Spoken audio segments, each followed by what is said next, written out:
All right, what's up, everybody? It's your girl, Marissa Farrow here. And listen, I'm so excited today because this is the inaugural edition of the Morning Cup Conversations. Y'all been asking for it. We are expanding the brand, and y'all know the Morning Cup is here every day to give you some form of inspiration, some form of focus, some form of worship, some form of affirmation to help you start your day.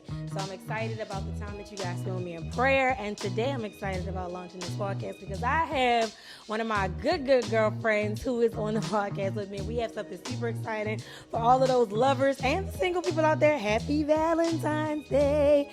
This is the surprise drop. But she's dope. She is an entrepreneur. I have admired her since the day that I have met her. She is a hustler. She's a believer. And I'm excited to have her today. CHAR WILSON. They clapping sis. But no, I'm excited because y'all, first of all, let me keep it 100 with y'all. My homegirl had FOMO, okay? Sis was like, listen, you're not having no podcast without me because we've been vibing for a while. We've been doing a whole lot of creative projects for a while. So it's been good because the time that we've spent with one another, you've allowed me to explore just these other aspects of my talent.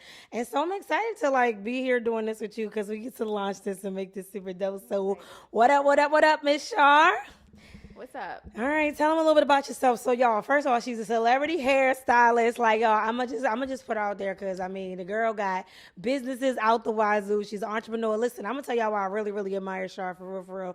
And I'm going to put this out here. Hopefully, it ain't like, oh, you put my business out. Girl, take your call, sis. Like, nah. But she was somebody who wasn't just in independent, like, real estate, but I'm talking about commercial real estate, like, before we hit the age of 35. And I was super excited to be there to celebrate that with you. And so I've admired you from just the time I met you. So tell us a little about who you are, what you do, what's going on in Atlanta right now, because I want to know that. So what's up? What's up? I'm an entrepreneur. I've been an entrepreneur for the last 15 years, I think. Yeah. So what's going on in Atlanta right now is I opened up my second salon, which is HBC Atlanta, and I'm actually doing a grand opening in August. Yeah. And that's what's going on. Oh, so I'm coming down to shoot. Like, y'all, she been cheating on me. She been cheating on my work. No, it's her. Nah, but I have created a lot of amazing content with you. And so it's so funny because most of the people who see this know me from the church world. They know me from preaching. They don't know the things that I do in other industries. So I've created a lot of great stuff with her. Because she's a dope hustler. Like this mentality. What do you feel like actually sparked that though? Like how did you become that kind of I'm going after it? Like a lot of people talk about it, but you actually have gone after it. It's so crazy because I was thinking about this the other day, like as I go into a new season and as I'm turning 35 and all that, I've been like, this is the game changer right here. How do I get a closer relationship with God? As I go deeper into a spiritual belief, it makes me go back. And I'm thinking back to when I was younger and it hit me and I was like, oh, I've always been like this. I remember being in elementary school, enrolling myself in programs, going to my mother and saying, I don't know how to dance. I want to be in a dance recital. Just always wanting more. And as I dig deeper, as I get older, you always go back to the beginning. Yeah. Where did you start? Remember where you started? Remember your why? Yeah. And I realized, I always wanted more. So when you say where it come from, it was already instilled, it was already written. That's crazy. How I feel now. And I mean, you know what I love about that? There is the fruit of that is in your willingness to go after it. And I think we're in a generation of people who do not have that spark, that hustle, that drive, that go after it, that intuitiveness. I don't know. And people kind of they low-key entitled and they low-key lazy for real. Very lazy. Yeah. So, I'm just looking at this generation and I'm saying I see a lot of people who want the success that you have and the success that you talk about, but they don't have that strategy to do that. What do you feel like for somebody who's really watching this right now? I don't really know where to begin at this stage in my life. Is it too late for that person? Do you feel like it's just a matter of getting up to go do it? The person. It actually just really starts within that person. Once you decide exactly what it is that you want to do, it doesn't matter where you start. My whole thing is just start somewhere. Yeah. And then also I think the whole part of being successful, the part that everybody missing is the self-discipline. Most people say they want this. I want to have this. I want to do this. But nobody's willing to make the hard decisions of saying I can't spend this even though it's sitting in your account or whatever the case may be. So I think that is like a big thing for everybody, is just like start where you at. Yeah. And when you start, don't make a whole bunch of excuses for yourself. Oh, I can't do this because of this. I can't, like, I find that, don't tell me what you want to do and then tell me every reason why you can't do it. Absolutely. So that's a big thing. That's what I would tell everybody. Like, really just start where you at, and then once you start from there, you build. Like, fall in love with the process, fall in love with the mistakes, fall in love with everything that you did wrong, and then take it to the next level every time. Man, I could say that you really are like that. Like, you have that optimism and that positivity. Like, I feel like some of the stuff that you've accomplished, I'm like, oh my God, I don't know how this girl got this done. Like, I mean, I remember being here for your signing. I'm like, you went through like 600 pages of a sign. You was my what is it? I mean, I was your testimonial, you're a witness or whatever. When you, so that was super dope. I've been here for a lot of stuff, and I'm like, when I saw you doing that, I'm talking about somebody average, like, would probably be looking at this like, oh my God, this is overwhelming. You didn't have like a lawyer with you. You didn't have like, I didn't use a realtor for that transaction. What? Oh God. I negotiated my own deal. Don't say that. I negotiated my own deal, and it was the best deal to date. Wow. I got the best deal. That's so but okay, so did you feel like you went and researched? Like, how did you feel so confident to be able, and sidebar, before she get into that, y'all, because I want y'all to see us being ghetto holding these mics today. I was so determined to come see my girl and do this podcast that I broke a arm on the way here and was like, you know what? I was like, not gonna come. And I was like, I told my people I'm starting this morning cup, and here we are having this conversation. So keep it moving. Yeah, but how did you have this like, did you feel like confident to do that by yourself? Girl, I don't know. Even when I was trying to get approved for like loans, even the person that approved, the last person, everybody told me no. The person that approved me was just like, they were just like, you, what, why, how are you so confident that this is going to work? Because I'm like, this has to work. When you believe in something as much as I believe in what I wanted to do, I believe in failing forward. So even if all those no's and then I got a yes, that was me. I failed all those times, and then forward was the yes. Yo, that is a mindset. I'm trying to, and honestly, I'm in a stage in my life for real where I'm like you. When you go into the next season, you like, all right, I got to get on top of my game. Like, I got in every area of my life, right? And I had this epiphany about myself last year. Like, I'm about to finish my master's in May. So I'm like, yeah, girl. So I'm like going through this transition, and I'm sitting there like, how do you just find yourself in these positions that seem so impossible? But the thing is, it's like when you said the key word, when you believe in something as much as I believe in, like, I feel like it takes a lot of faith to believe in something that hard to believe. Like, I have been living with that mindset. Like, you got to move. And I said this, and I'm saying it over and over. You got to move like you know God's got it. Y'all, I'm not trying to I keep drilling that in people around me. You got to move like you know God's got it. When you move like you know God's got it, that's when you can approach impossible situations. I had so many people tell me no, and I still had the nerve to go back, the audacity. I've been preaching about this, bro. Yes. Audacious faith. I had the audacity to try to negotiate over the phone, which then landed me an in-person meeting, who would then fund the deal. That is really crazy.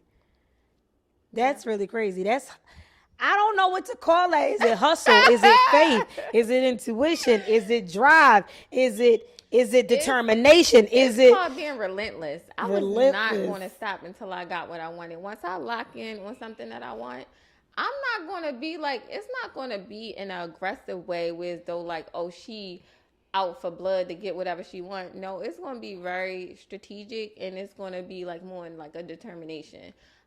Once I lock in, that's it. I know I see it. I could do it. If I don't know how to do it, I'm going to learn how to do it. Once I learn it, it's over. Yeah. So I'm like that, and I'm like that in certain areas of my life. And so this is the Valentines episode, right? So I've been talking to dudes, right? Like just different friends. I'm talking about just friends of the other sex, like not dudes that I'm talking to, that keep talking about like aggressive women. Like I'm talking about my friends who are joking me like, yo, this woman, this girl did this, this guy. I'm like, first of all, when you lock in on something, you go after it. Do you feel like you like that with relationships, people, man? Like, how's that work for you? No. Because I'm like, I've been hearing some stories about women, and I'm like, I must not be that audacious. I don't know. Maybe it's something about me. I am like, so, I don't know if I want to call myself modest. Maybe I low-key got some, like, I don't know, fear of rejection. I don't know. Yes, but the stories that I've heard of women that, like, pursue men, I'm like, dude. I don't pursue men. Oh! I'm like, not like, you know what I'm saying? I see that it's a new thing. Well, you should go after what you want or whatever, but I still believe in those old school morals and principles. Old school. Like, I definitely still want the flowers. I want the man to be the man. Yes, the woman to flowers. Be as you grow, as I get older, like I say, leaning in towards everything. You have to look at things for what they really are now. Yeah. Women want to be men, and it's not the thing. So men are very disgusted by women that always want to be men, and I can say, the balance between being an entrepreneur, you do get caught up. I was about to say, so how do you handle that as an entrepreneur? You gotta scale that thing back because you won't have a man. I feel you know. I mean, I feel like that for any alpha female. So I am an entrepreneur in my own right, not to the degree that you are, as far as like I don't own any commercial real estate or anything like that, right? Right, but I've also had my own studio and all that type of stuff. I've been through my thing. I'm saying this: when it comes down to being an entrepreneur, that's one thing. But then I think there are just women who are just kind of wired to be naturally independent. And here's the thing in 2023, right? You look at it this way.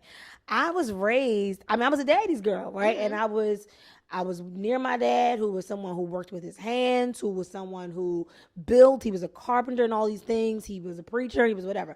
And I inherited a lot of traits from him. I also spent a lot of time living in North Carolina by myself in college. Mm-hmm. During those times, who was taking out my trash? I was, right? So I'm just kind of naturally wired to take out my trash, clean my home, do my thing, right? And also at the same time, when I was in North Carolina and I was in college, I had to learn how to do like tires. And no, I ain't had to never change the brake. But my tire my tire go out right now, I can change it myself. You get what I'm saying? Yeah. So I'm saying, how do you find the balance between just being a woman who's kind of grown with these, natural independent tendencies to being where you scale this thing back? I'm gonna be honest with you. I'm just starting to scale it back, and it's because I have to have accountability. It's not easy. And it's been brought to my attention. Like, brought to my attention. It's been brought to somebody was like, Shaw, turn it down. Like, you want to be a man. You want to be a man. Oh, God. And I had to be like, I'm out. And a lot of people don't know, like, I have to learn how to do construction. Yes, so I saw you like in a hard hat and DIY and now I'm at a place like, I'm paying somebody to do that. I'm not doing that because I realized it was stripping a lot of my feminine. Say it for me because I get tongue twisted, but I was not femininity. Yes, femininity. I was just like, oh no, I can't do this. So like, the biggest thing that you could do when you acknowledge an issue is be accountable. And if you want to grow, talk that talk. If you want to grow, fix it. Say it again. I don't want to be a man. Well, come on here. I don't believe it's soft girl season. I don't believe soft girl era. You don't? Oh no, era is for the lifetime. Is that what we about to say? What is the soft girl era? It's a trend. I don't want it to be a trend. Yes, it's definitely a trend. It's a trend, and that's crazy how easy we get caught up in trends. Because when you said it, it triggered me to remember. Oh, everybody's in their soft girl era. Everybody is soft girl era. Everybody. Well, I can say it's an era for me because I can't say I was always a soft girl. I really can't say that. Like, I grew up with my brother. Like, we used to fight. All have that inside of us. Yeah, I'm saying so. And I'm just getting to a place really where I think I feel more ready than I ever have been, but I guess because I spent the time working on me. Like, I feel like in May, I'm coming out with my master's. I have become like this woman. I've had this experience with this child that has really changed me. Like, now I'm more focused on family and the idea of that. So, I feel like I've changed. So, I don't know. For me, it's going to be for the rest of my life. You know what I'm saying?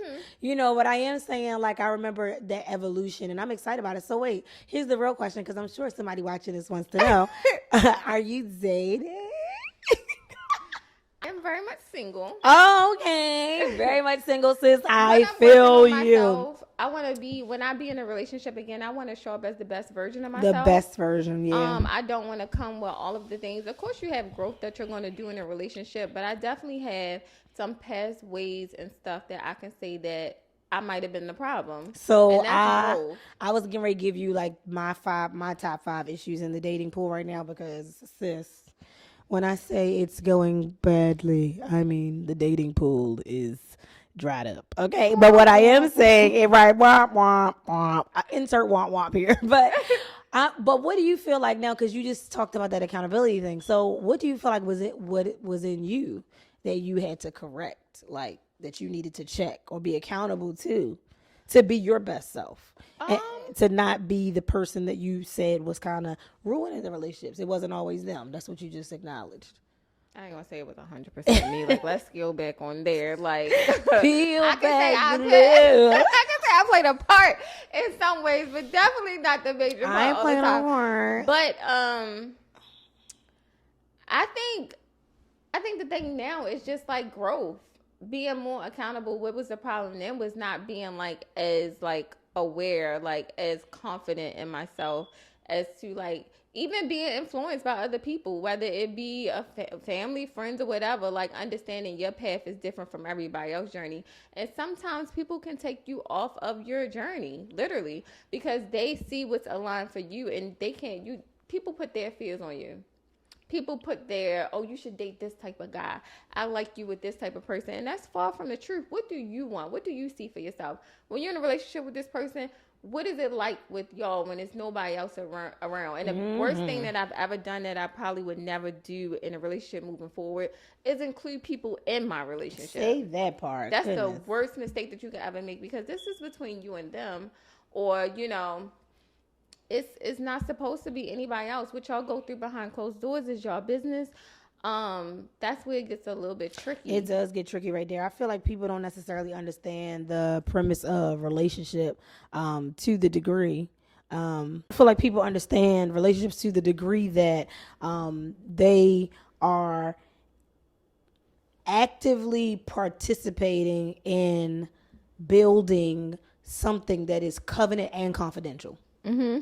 See, relationships have to be both covenant and confidential. They have to be confidential in the sense that there are things that happen within the relationship that should remain a part of the relationship so that the relationship maintains its integrity, right? Absolutely. It's something that you and I only can identify with. And in the same regard, it ought to be covenant in that I know, number one, you would never put me in a position where something happens within this relationship that I would have to break the confidentiality of. Absolutely. So it ain't like you beating on me or you verbally abusing me or behind closed doors you trying to isolate me from my family and my friends, right? And I think that one of the problems is that people, number one, they break confidentiality too early. But then the other problem on the flip side is people are breaking covenant because it's so many men out here breaking the rules. Like, I'm just saying, I mean, my top 5, I'm gonna give them to you. This is what I said. I gotta give them to you because I'm gonna make sure I get this out. Top 5 things I felt like I found in a dating pool so far: mental health in Black men. Mm-hmm. It's so serious, and I'm saying that like, oh, I have met some narcissistic brothers. Lord Jesus, I met a dude that like within probably 2 weeks of knowing me was like, "Would you go get veneers with me?" Excuse me? I was like, my teeth are fine to me. Like, as many years as I've spent in preventative dentistry, I'm not going to get no veneers unless my mouth is raggedy. I mean, my teeth better be falling out unless I'm going to get veneers. But I'm talking about people that I felt were like uber superficial. Mm-hmm. And then when I would stop accepting the calls, it's like, well, what did I do? I'm like, it's not giving what it was supposed to have gave. I'm saying that to say like narcissism is really like it's an issue. Yeah. It's a thing. And then spiritually you really can connect that with pride, right? That's another thing. I'm like, and the crazy thing I realize is people who are really just a little like unkempt in the mind, they really don't think that you catching on to the game. Like they really confidently sell their crazy. I'm like, do you know that I'm see through you? Like, do you know that I see that this is crazy? And then I hate that it feels like so they make you feel like something wrong with you. I'm like, dog, I just can't deal with it. But on top of that, I'm talking about people. I've also dated guys who had come out of the military. I know a friend of mine who got divorced from a guy who was in the military because the mental health thing is serious. The mental health is a thing. The mental health thing is a thing. Black male trauma. You can throw that in with the mental health. Maturity. Yeah. Let's get with the maturity. Girl, what's the most immature thing a guy has done, like, to you? The most immature thing. I mean, it's been so many. I can't even pinpoint, but maturity is definitely a big thing. I find that when people, the most immature thing to me is not being able to communicate because, you know, of an argument. I feel like it's immature. Like, we should be able to talk and communicate without you getting frustrated. Like, put that in with the mental health, because that's what I'm that goes in about. with the mental health. Because like, just like, if it gets too hot and heated, we should be able to communicate without. Let's use our words. Yes, and I'm saying not just let's use our words. Let's understand that at this phase of our lives, we understand that arguing gets nobody nowhere. It does not. I'm sitting here like, if like I was talking to this guy, and let me tell you what oh my God, this irritated me so much. Shaw, it couldn't just be, if I would offer a suggestion, right? It couldn't just be, oh yeah, and that would be nice, and or oh, maybe I can think about that, and it would be like, yeah, but everything was a yeah, but. So it felt like it was always something yeah, wrong. I've but. been there. Like, I'm like, dude, this is not a competition. This is not me trying. Like, so after a while, I just shut down. I stopped advising or offering it. I stopped chiming in. Then I started disconnecting. I'm like, dude, it's very rude though.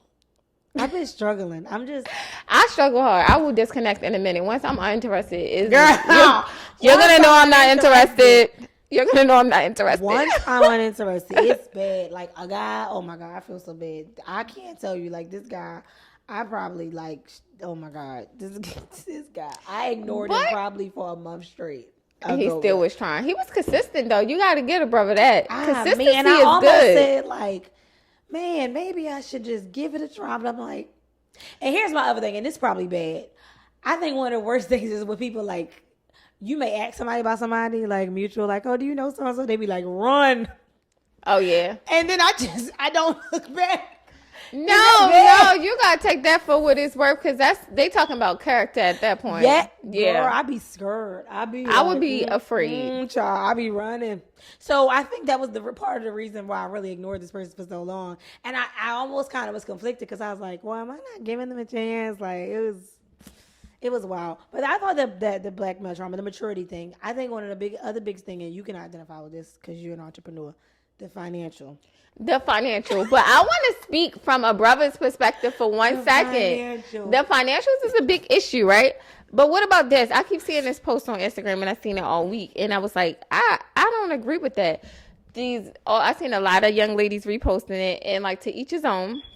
But it said, I just pay all my own bills, and then imagine you asking to come over after I pay my own bills. Who else was going to pay your bills, sis? Like, I think that mentality of everything, like, at that point, we all might as well get into prostitution, because it's giving very much begging. Like, I think guys should do stuff for you, but when you're in that dating phase, it should not be monetary. Girl, but it is, and it's like, it just looked like, okay, what can you do for me? What can you do for me? So like, what about the spiritual? What about the connection? What about outside of social media? Spirituality was actually in my next thing. So now that you said that, that's fact. So the finances, like, okay, so my biggest thing is there was this one guy that I was actually concerned that he was lying about his finances. I'm sure he was. Girl, and he lived in Atlanta. Oh Lord, I might have to cut this part of the book. This gonna be extra. He was a scammer. This gonna be Patreon. It was giving very much scammer, sis. You had a scammer in Atlanta. Oh, I had a scammer in Atlanta. Oh, night one, baby. Oh, night one, he was like, we went on a little like date, like with like a group date though, because I didn't want to go out by myself. Mm-hmm. Girl, why was night one text message across the table? Hey, pay for the meal and I'm going to Zell you. Red flag. And cut. That was night one. I said, oh my God. Girl, because I was like, it's given. I don't know. And I was just like really nervous. Okay. And we're back from break, guys. Yo, we had to like get it together because we in East Baltimore. So let me stop. Period. So we was talking about this scammer in Atlanta. So I'm telling you, first of all, Atlanta guys. Oh, how's that going for you? Oh, I don't date guys in Atlanta. I don't. I never tried. My ex lived in Atlanta but wasn't from Atlanta. Oh yeah, makes sense. Atlanta got a spirit on it. Mm-hmm. I like Atlanta, but no, thank you. It'd be, well, okay, I got nervous. I ain't gonna hold you because I don't, I ain't trying to talk about no city. But, I go preaching in Atlanta, so y'all don't stop me from coming. But this is what I'm saying.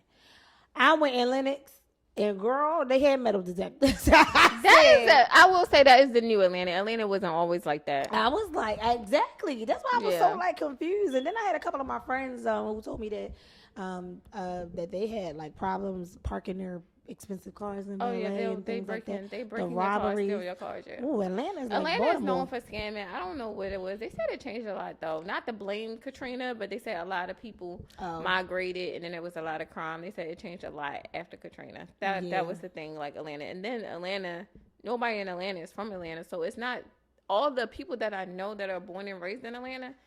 Amazing. All right. It's always the people that come from outside. That come from outside of Atlanta. That's kind of like that. Y'all stop acting like that in Atlanta. Yes, that's why they keep saying Atlanta closed and they don't want nobody else come there. And Charlotte, because y'all done tried to run up Charlotte too, y'all. We baby. I used to love a Charlotte. They said pack CIAA up and take it where it belongs. They moved it. They was like, real fast. Yeah.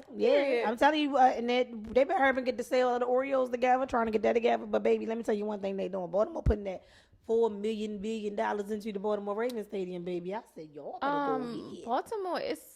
Baltimore is the place to be for business. That's all I believe that. I think it's about to be a renaissance in this city. Oh, it's been happening. Mm-hmm. Like, absolutely. If you can get on it now, you better get on it. Yeah, so I'm actually excited about being a part of what's happening in the city. I think that in the spiritual sense, I've seen this revitalization and this renaissance kind of for Baltimore, that businesses are about to start flooding this place, about to start popping off. Oh, absolutely. I see what they've done with the whole neighborhood things, you know what I'm saying? And yeah, it's unfortunate the way they've moved things around, but I'm talking about there's a shift for the economy, which would give opportunity for, other things as far as education, hopefully, and, all these other things that come as a result of that. But long story short, I think that there's something super amazing coming to Baltimore. So I'm saying that for everybody who has counted Baltimore out, and I'm not just talking about the Ravens.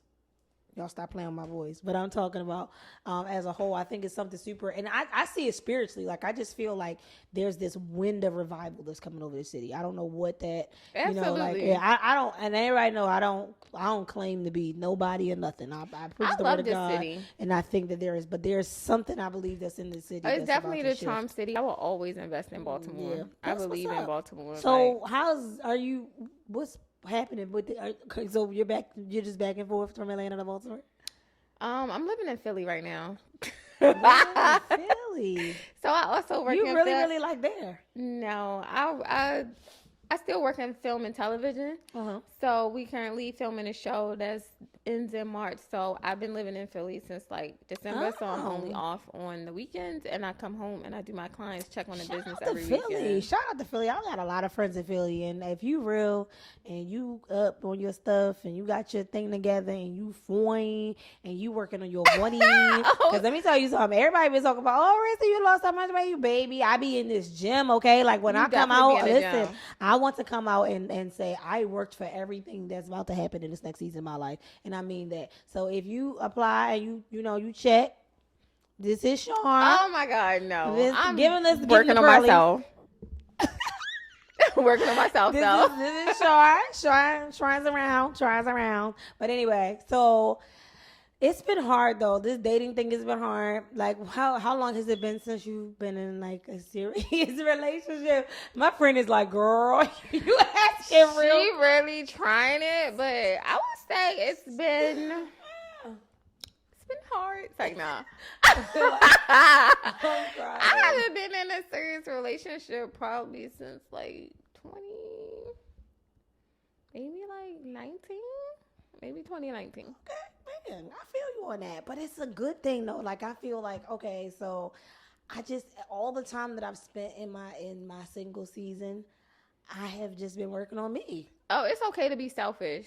Listen, I have a friend who like literally was in a bind and was like needing a place to stay, and I was like, dog, this is not roommate season in my life. It's not boundaries. I'm preparing for a family season. This is when I'm ready to shift into that stage of my life. I need to be ready. I don't need to be cutting nobody out and all that. Mm-hmm. I need to be focused. So that's where I'm at mentally. You're a giver. Yeah. And so we try to fix everybody's problems. For a long time, I would make people problems my problems. And when you become in your selfish season and you become aware of who you are, you stop doing that. Yeah. And you start being like, okay, who want to pour into me if I'm so busy pouring into everybody else? So and that's what makes it hard, though. I think that's part of the thing that makes it hard with the dating thing. Like, I don't think people understand. And I'm like, with the guys who kind of think that I'm like, they think I'm stuck up, or they think I'm like, oh, they like, oh, you ain't even that.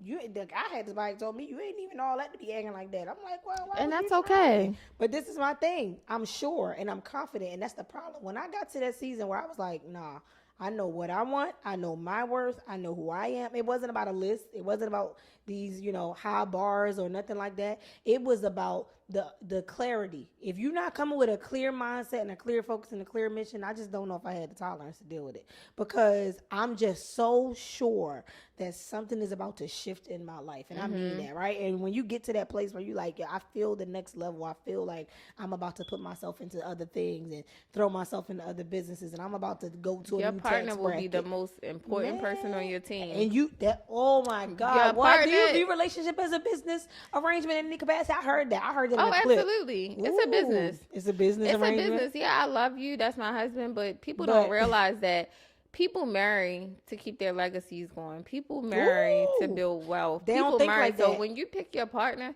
if you pick the wrong partner, when that ends, everything ends. But you got names that's been around for centuries. We don't even know who this person is. Yeah. But they keep that name alive. They keep that legacy alive. So should you marry for establishment, or should you marry for love? You can build together. You can build together. Because I feel like some of those generations that's been around for years and years and years, like the Rothschilds and the all of those types of people, right? All of the 1%ers of the world. Those people, half those people weren't happy, and they was cheating on their wives, and they had multiple situations going on, right? So how do you find? Do you feel like it's possible? Like, there's a lot of people that really don't believe that it's possible. It's very well possible. And my grandfather, he passed away a couple of years ago, but he was an apostle. So I grew up in the church, and one thing he taught me before he passed away, he said, "Do you know what a wife is?" And I'm like, "What's a wife?" A wife is a helpmate. That's why they say, like, the wife is the rib. Like, people really don't know their roles, and they don't know how to stand in that. And, like, some women, greatest accomplishment was being a wife. They never had to be an entrepreneur or none of that. Now society has been pushing this entrepreneurship agenda on women because it's separating us from our families and making we feel like we don't need men. And that is not the truth. Men, we need you. That was such a campaign. Men, we need you. Like, no, because that's like, I don't want to be the masculine woman. So like, once I'm realizing this and seeing what's going on, you really start to scale back and say, oh, okay, I see what they're trying to do here. Don't fall for it. Don't fall for the okie doke saints. And guess what? Because nobody must have. Every time, I'm not saying that it's okay for nobody to cheat on you or do anything like that, but it's just so easy to leave. Everybody makes it, everybody think we have so many options. Yeah.